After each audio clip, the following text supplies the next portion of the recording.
Hello guys, welcome to your own channel money bag investment.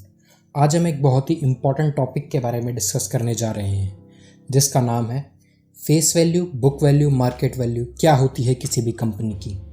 अगर आपको regular updates चाहिए stock market से related तो इस चैनल को सब्सक्राइब ज़रूर कर दें।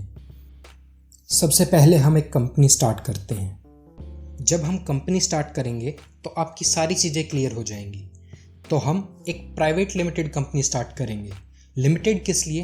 ताकि हमारी जो लायबिलिटीज़ हैं वो कंपनी के एसेट्स तक ही हैं।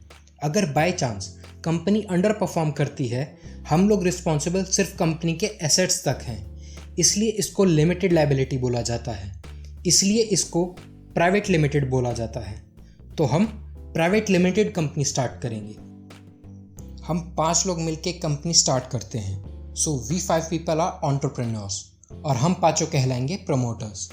अब हमें कंपनी स्टार्ट और रन करने के लिए कुछ कैपिटल की रिक्वायरमेंट होगी। कैपिटल में हर मेंबर 2 करोड़ रुपीज़ कंट्रीब्यूट करे तो जो टोटल कैपिटल रेज हुई वो हुई 10 करोड़ रुपीज़। इस कैपिटल को बोलते हैं इक्विटी कैपिटल। अब इस कैपिटल को डिवाइड किया जाता है शेयर्स के साथ और उसी प्रोपोर्शन में शेयर्स को डिस्ट्रीब्यूट कर दिया जाता है। फॉर एग्जाम्पल्स 1 करोड़ शेयर्स को डिस्ट्रीब्यूट किया गया प्रमोटर्स में। जब आप 10 करोड़ को 1 करोड़ से डिवाइड करेंगे तो आपको इस कंपनी का एक शेयर जो मिलेगा वो मिलेगा 10 रुपीज़ का। और यही है कंपनी की फेस वैल्यू। जब आपने कंपनी स्टार्ट करी तब जो शेयर का प्राइस था स्टार्टिंग में उसे कहते हैं फेस वैल्यू। फेस वैल्यू कभी भी चेंज नहीं होती, चाहे मार्केट अंडर परफॉर्म करे या अच्छा परफॉर्म करे। जब कंपनी का स्टॉक स्प्लिट होता है तब उसकी फेस वैल्यू भी स्प्लिट हो जाती है।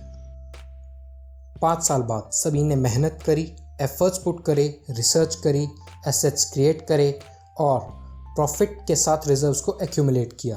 Now after 5 years the company is now 40 crore company. तो जब कंपनी की इवैल्यूएशन बढ़ी तो क्या क्या चेंजेस आए उसे समझ लेते हैं। तो जो कंपनी के एसेट्स हैं वो हैं 40 करोड़ रुपीज़ के। इसमें लायबिलिटी कितनी है? मतलब इस 5 इयर्स के टाइम इंटरवल में हमने 10 करोड़ रुपीज़ का लोन और डेट लिया है जिससे हमारी कंपनी एक्सपोनेंशियली ग्रो करे। इसके अलावा 30 करोड़ की शेयर होल्डर इक्विटी है जिसमें कि 30 करोड़ में से जो कैपिटल हमने रेज करी थी वो थी 10 करोड़ रुपीज़। तो ये 20 करोड़ रुपीज़ क्या है? ये है रिजर्व्स। इन 5 सालों में हमने कुछ प्रॉफिट बनाया, कुछ कैश रिजर्व्स हमने मेंटेन रखे। उस प्रॉफिट से जो एक्यूमुलेट हुआ इन पास्ट 5 इयर्स, हमारा 10 करोड़ का इक्विटी अब रिजर्व मिला के हो गया है 30 करोड़ रुपीज़ का। तो ये थी मनी बैग इन्वेस्टमेंट की बैलेंस शीट आफ्टर 5 इयर्स। तो अब हम समझेंगे कि बुक वैल्यू क्या है। Book value is the total equity with the company जो कि है 30 crore.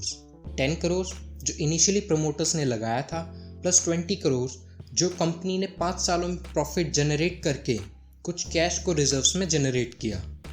Book value per share is what? Assets minus liabilities divided by number of outstanding shares.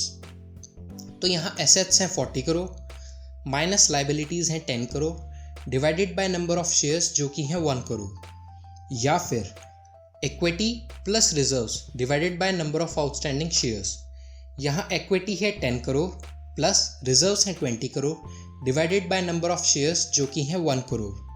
तो बुक वैल्यू आफ्टर 5 इयर्स जो आई वो है 30 रुपीज़ पर शेयर। अब हम देखेंगे कि मार्केट वैल्यू को कैसे जानें। फॉर एग्जांपल अभी जो आपकी 40 करोड़ की जो कंपनी है उसको आपने सोचा कि इसको लिस्ट करते हैं। उसका आईपीओ निकाला गया और आईपीओ निकालने के बाद उसको लिस्ट किया गया और जिस दिन लिस्टिंग हुई उस दिन बम्पर ओपनिंग हुई at a listing price of ₹50 rupees उसका लिस्टिंग प्राइस था जबकि उसकी बुक वैल्यू 30 रुपीज़ थी। मार्केट वैल्यू जो निकलती है वो निकलती है LTP मतलब last traded price into number of outstanding shares से। LTP is ₹50 into outstanding shares are 1 crore shares. तो 20 रुपीज़ का जो प्रीमियम है वो एक्स्ट्रा मार्केट वैल्यू ऐड कर रहा है बुक वैल्यू में, इसलिए market value is higher than its book value. Market value can be more or less than its book value. अब आपके दिमाग में क्वेश्चन चल रहा होगा कि अगर उसकी बुक वैल्यू 30 रुपीज़ है तो मार्केट वैल्यू 50 रुपीज़ क्यों है, क्यों हम 20 रुपीज़ एक्स्ट्रा पे करें, वाई। अब हम जानेंगे कि लोग एक्स्ट्रा प्रीमियम क्यों देते हैं। पॉइंट नंबर 1, उस कंपनी का फ्यूचर ग्रोथ एक्सपेक्टेड होता है कि वो अच्छा परफॉर्म करेगी। पॉइंट नंबर 2, कंपनी का परसेप्शन अच्छा था कि वो अच्छा परफॉर्म करेगी। पॉइंट नंबर 3, मैनेजमेंट और लीडरशिप पे कोई डाउट नहीं है क्योंकि वो ट्रस्टवर्दी हैं, ऑनेस्ट हैं, तो लोग एक्स्ट्रा पैसा देकर भी उस कंपनी का हिस्सा बनना चाहते हैं। पॉइंट नंबर 4, इस कंपनी का बिजनेस मॉडल यूनिक है, मतलब कोई कंपटीशन ज़्यादा नहीं है उनका। बिजनेस मॉडल जो है वो मोनोपोलिस्टिक है।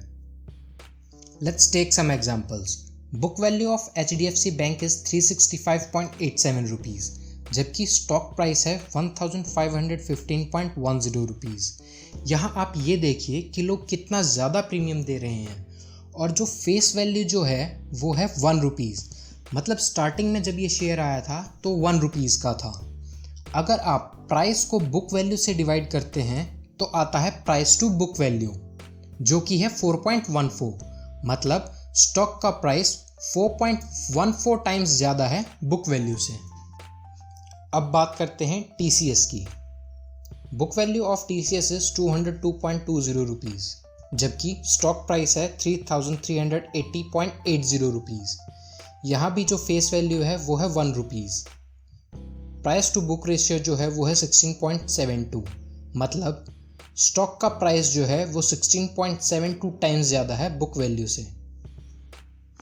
अब बात करते हैं HUL की। Book value of HUL is 201.88 rupees, जबकि स्टॉक प्राइस है 2448.65 रुपीज़। यहाँ भी जो फेस वैल्यू है वो है 1 rupees.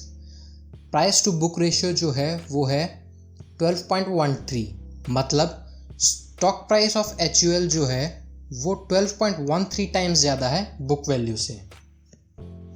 Thank you so much for giving your precious time. अगर आपको ये वीडियो पसंद आया तो स्मैश करें लाइक बटन को, और आप अपने फ्रेंड्स के साथ भी ये वीडियो शेयर कर सकते हैं।